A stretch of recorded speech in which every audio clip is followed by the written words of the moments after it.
So in the video, multiple times I said that I was gonna include a video of my cake at the very end, but I realized that the video somehow got to like 25 minutes long, which I don't know how that happened.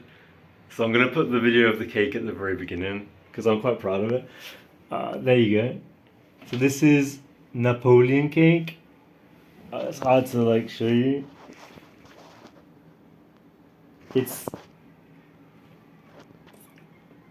it's layered with puff pastry and custard between the layers. So think of it as like a lasagna, but with pastry and custard. It's absolutely amazing. I would highly recommend that any of you watching this video should try and get some. Alright, enjoy the video. It's quite long today, so hopefully it's not too boring. Bye bye, have a great day. Hi, so this is now day 10, and I've weighed myself and I'm 72 kilograms exactly. I've been fasted for 240 hours now with no food, only electrolytes and water, and I feel fine. Like there's been a few ups and downs. How I'm just getting comfy. There's been a few ups and downs, and moments where I felt really hungry, and then I'd feel fine. Sometimes I'd feel tired. Sometimes I'd feel like I had energy, and today and also yesterday, which was so this video is for day 9 and 10 because the last video was for 7 and 8, although I uploaded that video on day 9 because I got a bit distracted making a cake. But yeah, so days 9 and 10 I felt perfectly fine. Don't feel hungry. I don't have any uncomfortable feeling in my stomach. I just feel very zen-like, very chilled out, mellow. I could probably do with a little bit more energy, but I wouldn't say that I don't have energy. It's just that my energy is very like constant, consistent, right? So the same energy I have when I wake up in the morning is the same energy I have when I go to bed. And for the first time, actually, last night I had a bit of insomnia. I didn't get to sleep until I think like 3 in the morning. I was in bed, but I just couldn't fall asleep. I was just sort of lying there, and it was a weird feeling. It wasn't. I didn't have a feeling of tiredness or a feeling of like, or I didn't even feel annoyed. It wasn't a sort of feeling of like, oh, I need to get to sleep. I need to get to sleep. I need to get to sleep. It was just sort of like, well, this is fine. I'm just lying in bed, and it's like 2 in the morning, and it is what it is. Yeah. Eventually, I fell asleep, and I don't really remember when I fell asleep. It just sort of naturally happened. And then I woke up this morning. I think it was 7 or 8, and I felt fine. I didn't feel overly tired or anything. I just sort of was like, oh, okay, time to wake up. Um, yeah, there's really not too much to say. I haven't really noticed any new changes except for feeling just kind of calm. I think one thing is that I'm now just under the halfway point. So halfway through tomorrow, I'll be at the halfway point, and that's kind of intimidating because it feels like I've been doing this for so long, and I can't like I'm only halfway. I mean, at the very beginning, I remember sort of like thinking about it. I'm like, okay, 21 days. How long is that in weeks? It's 3 weeks. When you think about 3 weeks, that makes it sound a lot longer. So the way that I kind of handled it was to think about it in two sets of 10. So I've got 10 and 10. So it's like, you know, once I get to 10 days, I'm at the halfway point. It just, for me, like psychologically, it just feels easier. And now that I'm there, I'm like, damn, another like 10, 11 days. It just it feels crazy to be honest. But I'm gonna push for it. I really am. Like I feel like if I give up now, well, and also the thing is that when I started this fast, I was about I've been stuck at about 78 kilogram for quite a long time. Like with when you burn your fat off, you kind of get to these plateaus, especially if you're doing like intermittent fasting. Like originally I started my journey in 2022 and I was 95 kilogram, and I got down to 85 kilogram, and that was by doing intermittent fasting. And I was at 85 kilogram for a long time, like I think 2 years or just under 2 years. And it was only when I started doing water fasting that I dropped lower than that. And so I started this at about 78 kilogram. And right now I'm 72 kilogram. So I'm pretty sure that I have enough fat remaining to last me until the 21 days. But once I reach 21 days, I should be pretty much low body fat. And then after that point, I'm hopefully just gonna maintain that body weight, and I'll put on some protein, eat some protein, put some muscle on. I don't really. I'd like to kind of hover around 70 kilogram. I think for me, 70 kilogram is a good weight. So I don't think I'll be able to do a fast like this ever again. So this is my only chance. Unless I just eat loads of food and put the weight back on, but I don't think that's very healthy, and I don't think that's going to happen. Because before this, I was eating mainly vegetables, a mixture of like raw vegetables. I was eating a lot of soup as well because soup. I just love soup. It just feels really refreshing. Yeah. So meat, vegetables. I was eating very few carbs, like very few. Mainly just my carbs came from the vegetables. So I can't see myself putting the weight back on again. I can't see myself eating processed food. You know, I made myself a cake, and I'll show the cake in this video at the end. I'll make another video and just splice them together. I've been trying to listen to my intuition. So I'm an INFJ, and INFJs lead with introverted intuition, and that's a cognitive function where your unconscious mind gives you insights and a direction, and it might not make sense to you. Like it could just be you might have a gut feeling of I have to go to this destination, but you don't know why. But your unconscious mind has analyzed the data, and it's calculated that that's the best route for you to take. And it can also work with people, it can work with anything, right? So you can be around a person and you might think that, oh, this person's my friend, but you have gut feelings that tell you something is wrong with this person. They are hiding something from me. And that's the unconscious mind doing pattern recognition without your conscious mind being aware of it. And then that information gets pushed through to your conscious mind, and then you might be like, oh yeah, okay, that is weird that last week they told me they were going to do this and then they never followed through, and it made me feel uncomfortable in the moment, but I brushed it off because you were cutting that person too much slack.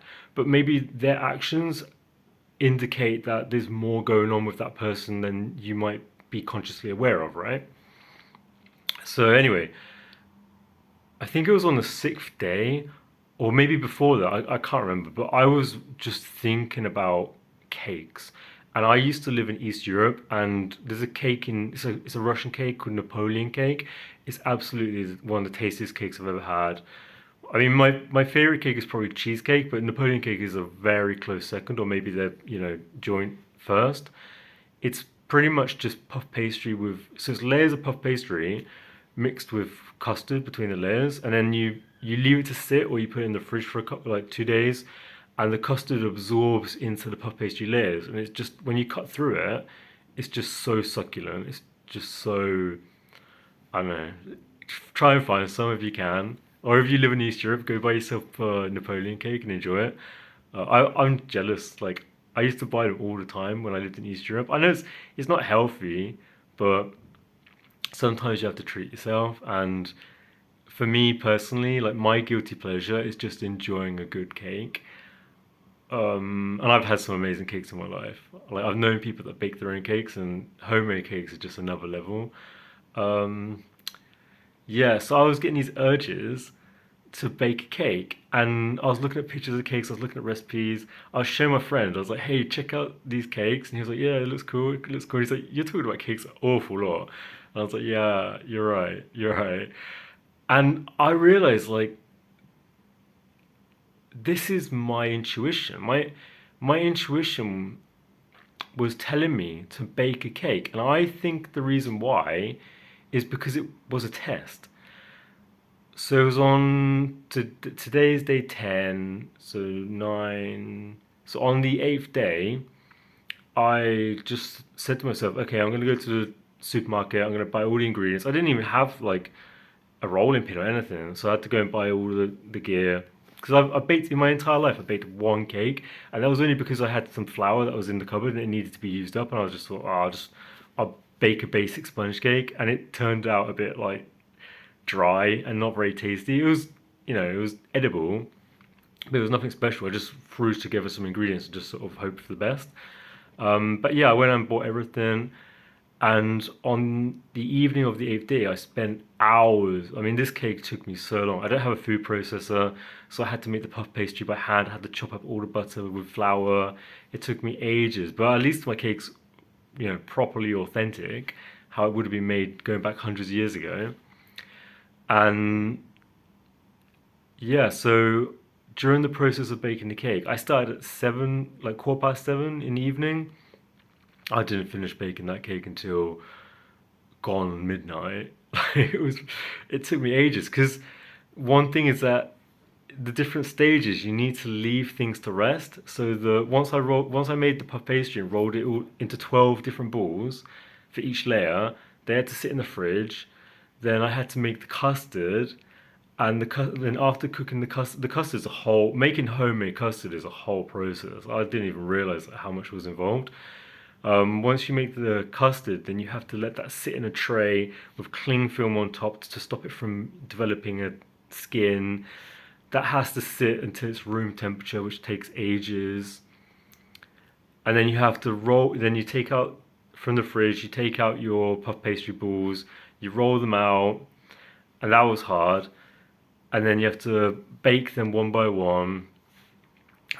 This took forever. It felt like baking 12 cakes. Like baking rolling out the 12 layers and baking 12 layers felt the same as baking 12 cakes. So this cake is not a cake that you're going to want to make all the time. It's a very sort of special cake.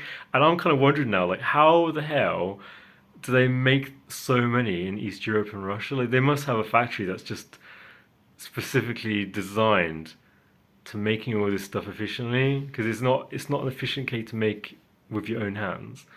Um, but yeah, so while going through this process, I've never experienced hunger in such an intense way before. And it wasn't really during the kind of preparation stage. I mean, I was fine. I was drinking. So there's a trick when you're fasting. If you ever do feel hungry, that's a sign that you should drink water. So if you drink water, it subdues those hunger pangs, and you feel, I wouldn't say it like makes them go away completely, but you feel a lot better, right? I think it's also like kind of like a psychological thing as well, because you're consuming something. I've read that some people brush their teeth. Like, I don't know about that, but I only brush my teeth in the morning and at night. I don't just brush them for no reason. Um, I've also heard chewing gum, but I think that's a bad idea. I think that's kind of like you're teasing yourself at that point. But drinking water is beneficial. Um, yeah. So hang on, I've lost my train of thought now. I'll get back to it in a second. Yeah, so during the preparation stage, like making like dicing up all the butter and making the puff pastry dough, making the custard, I didn't feel too hungry about it. Like it was just fine. But when I was baking the puff pastry layers, because there's butter in the puff pastry, as the puff pastry was baking, that smell of butter was extremely intense. And butter is basically fat, and fat's one of the things that your body seriously craves. And especially since I'm in ketosis now, and when you're in ketosis, your body's burning fat. And if you're like eating like keto friendly food, it's mainly there's a lot of fat, right? So my body, when I smelled the butter cooking, my stomach was grumbling. it felt like torture. It really felt like torture. And to like bake 12 of them, it was like a whole thing. And I think I got to like I got halfway, so I'd done 6 layers, and I felt that I was at my absolute limit. But in moments like that, I remember hearing a story about Bruce Lee. This is a bit of a tangent, but it's context. So I remember hearing a story about Bruce Lee, and he was training with another man, and I think they were doing push-ups. So they were doing push-ups or a workout session, something like that. And they're working out, working out, working out. And the other guy was like, "Oh, I gotta stop. I'm at my limit now." And Bruce Lee turned to him and said, "Oh, do you feel like you're about to die?" And the man was like, "No, no, no. I'm just at my limit. I just don't think I can do more." And Bruce Lee said, "Okay, well, if you don't feel like you're about to die, then you're not at your limit. You how so like my grip is going." Bruce Lee was like, "If you don't feel like you're about to die, then go for more. Go for more until you feel like you're about to die, until you absolutely cannot push yourself further, until your arms are shaking and you just collapse." And then the guy went and he did more push-ups or did a more workout session, and you know what? He squeezed some more out, right? I have no idea if that story is actually true. It could just be a hearsay, kind of like a legend or something. But I've definitely heard it before. But anyway, even if it's true or not true, it's still good to keep that in mind. So at 6 layers, I felt that I can't do this. I was it was like midnight, and I felt that I was like I should just leave this, put it in the fridge, continue it tomorrow. But I found a sudden mental boost of energy to just get it done. I said, just get it done. Just get it done right now because you're wasting time. If you leave it till tomorrow, that's time that this cake could be sat in the fridge, and it could because the custard has to soak into the pastry, and then half the cake's going to be more have more absorption than the other half of the cake, and it's just going to be inconsistent. So I pushed myself, and I got it done, and afterwards it was great. And then I there was some leftover pastry that you sprinkle on the top. I'll include it in the video so you'll see what I'm talking about. And then I put it in the fridge, went to bed, and today is the second day that it's been in the fridge. So I've now, so you have to let it sit, and it was twice the height, and it's kind of like absorbed the custard and it's shrunken down to half the height. It's become a bit more compact, and I had to put some custard around the outside, and then I put more puff pastry crumbs on the outside, and it looks good now. Like I'm really excited to try it. But here's the thing: I'm still on my fast, so it's ready to eat.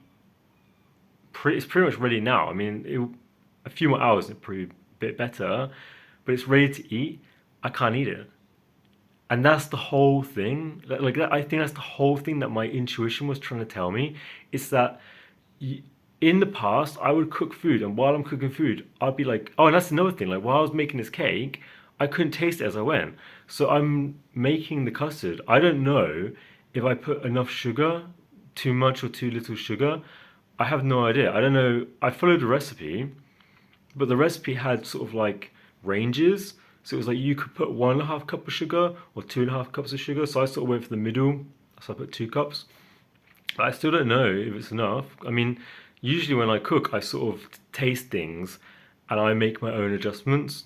Like I do all my own cooking pretty much. I worked as a chef before, and I don't like just the typical way of doing things. Like I make a really nice cottage pie, but it's more of like a sort of Mediterranean style. It's not like a British cottage pie is beef with gravy and onions, and I find it quite bland. It's not very exciting. So I make mine with almost kind of like a bolognese with peppers, everything. Like it's so good. It's so flavorful, and people are always surprised when they have it, try it.